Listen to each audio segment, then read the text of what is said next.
اعوذ باللہ من الشیطان الرجیم بسم اللہ الرحمن الرحیم رب اشرح لی صدری ویسر لی امری واحلل عقدۃ من لسانی یفقہوا قولی۔ السلام علیکم ورحمۃ اللہ وبرکاتہ۔ آج ہم سورہ نساء کا 24واں رکوع شروع کرتے ہیں جو اس سورت کا آخری رکوع ہے۔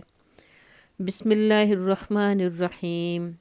لن يستنكف المسيح أن يكون عبدا لله ولا الملائكة المقربون۔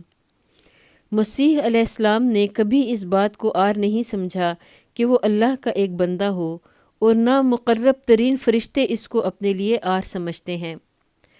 وَمَن يَسْتَنكِفْ عَنْ عِبَادَتِهِ وَيَسْتَكْبِرْ فَسَيَحْشُرُهُمْ إِلَيْهِ جَمِيعًا۔ اگر کوئی اللہ کی بندگی کو اپنے لیے عار سمجھتا ہے اور تکبر کرتا ہے تو ایک وقت آئے گا جب اللہ سب کو گھیر کر اپنے سامنے حاضر کرے گا۔ فَأَمَّا الَّذِينَ آمَنُوا وَعَمِلُوا الصَّالِحَاتِ فَيُوَفِّيهِمْ أُجُورَهُمْ وَيَزِيدُهُمْ مِنْ فَضْلِهِ۔ اس وقت وہ لوگ جنہوں نے ایمان لا کر نیک طرز عمل اختیار کیا ہے اپنے اجر پورے پورے پائیں گے، اور اللہ اپنے فضل سے ان کو مزید اجر عطا فرمائے گا۔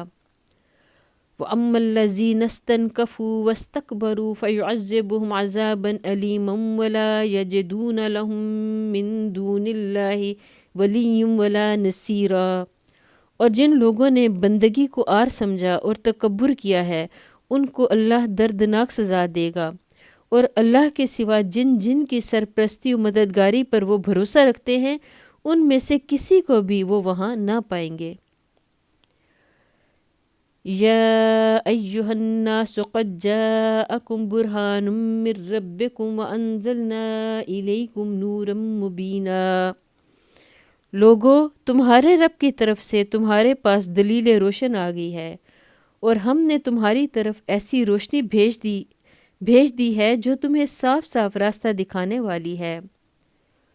فَأَمَّا الَّذِينَ آمَنُوا بِاللَّهِ وَاعْتَصَمُوا بِهِ فَسَيُدْخِلُهُمْ فِي رَحْمَةٍ مِّنْهُ وَفَضْلٍ وَيَهْدِيهِمْ إِلَيْهِ صِرَاطًا مُّسْتَقِيمًا۔ اب جو لوگ اللہ کی بات مان لیں گے اور اس کی پناہ ڈھونڈیں گے ان کو اللہ اپنی رحمت اور اپنے فضل و کرم کے دامن میں لے لے گا اور اپنی طرف آنے کا سیدھا راستہ ان کو دکھا دے گا۔ یستفتونک قل اللہ یفتیکم فی الکلالہ۔ لوگ تم سے کلالہ کے معاملے میں فتویٰ پوچھتے ہیں، کہو اللہ تمہیں فتویٰ دیتا ہے۔ کلالہ کے لفظی معنی ہے وہ شخص جس کا والد اور اولاد نہ ہو۔ اس کی تفسیر میں مولانا صاحب فرماتے ہیں کلالہ کے معنی میں اختلاف ہے۔ بعض کی رائے میں کلالہ وہ شخص ہے جو لا ولد بھی ہو اور جس کے باپ اور دادا بھی زندہ نہ ہوں، اور بعض کے نزدیک محض لا ولد مرنے والے کو کلالہ کہا جاتا ہے۔ حضرت عمر رضی اللہ عنہ آخر وقت تک اس معاملے میں متردد رہے، لیکن عامہ فقہا نے حضرت ابو بکر رضی اللہ عنہ کی اس رائے کو تسلیم کر لیا ہے کہ اس کا اطلاق پہلی صورت پر ہی ہوتا ہے، اور خود قرآن سے بھی اس کی تائید ہوتی ہے، کیونکہ یہاں کلالہ کی بہن کو نصف ترکے کا وارث قرار دیا گیا ہے، حالانکہ اگر کلالہ کا باپ زندہ ہو تو بہن کو سرے سے کوئی حصہ پہنچتا ہی نہیں۔ ان امرؤ ہلک لیس لہ ولد ولہ اخت فلہا نصف ما ترک۔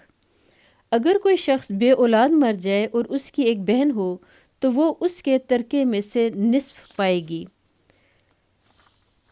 یہاں ان بہن بھائیوں کی میراث کا ذکر ہو رہا ہے جو میت کے ساتھ ماں اور باپ دونوں میں یا صرف باپ میں مشترک ہوں۔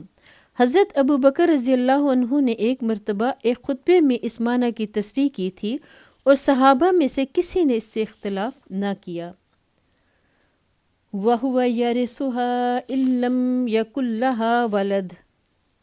اور اگر بہن بے اولاد مرے تو بھائی اس کا وارث ہوگا، یعنی بھائی اس کے پورے مال کا وارث ہوگا اگر کوئی اور صاحب فریضہ نہ ہو، اور اگر کوئی صاحب فریضہ موجود ہو مثلاً شوہر تو اس کا حصہ ادا کرنے کے بعد باقی تمام ترکہ بھائی کو ملے گا۔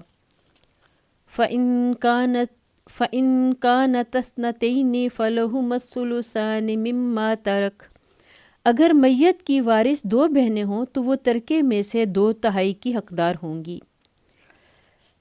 اب یہی حکم 2 سے زائد بہنوں کے لیے بھی ہے۔ وَإِن كَانُوا إِخْوَةً رِجَالًا وَنِسَاءً فَلِلذَّكَرِ مِثْلُ حَظِّ الْأُنثَيَيْنِ، اور اگر کئی بھائی بہنیں ہوں تو عورتوں کا اکہرا اور مردوں کا دوہرا حصہ ہوگا۔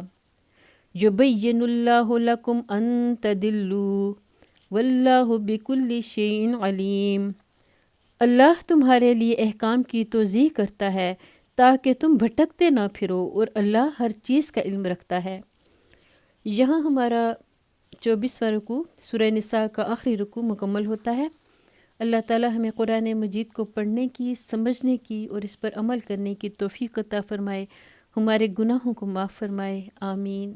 وآخر دعوانا ان الحمد للہ رب العالمین۔